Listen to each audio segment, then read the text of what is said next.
Azərbaycan, odlar yurdum mənim. Sən namusun, qeyrətin, sən vətənim. Azərbaycan, odlar yurdum mənim. Sən namusun, qeyrətin, sən vətənim. Sən namusun, qeyrətin, sən vətənim.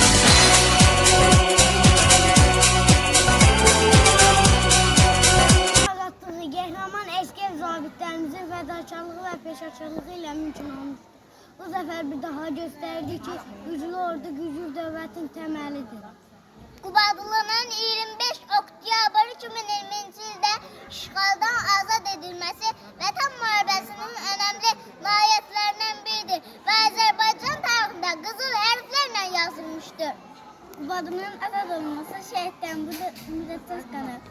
Qazilərimizin səhih tərəfindən mümkün olur. Onlar xalqının yaddaşında əbədi xatirə yaşayacaqlar. Qayıt istəyəsə beyanlara çevir. Qubadlının azad olması böyük qarşılaşır. Artıq bütün böyük yollar çekilir, evlər çekilir, dağlar tapıları geri qayıtır.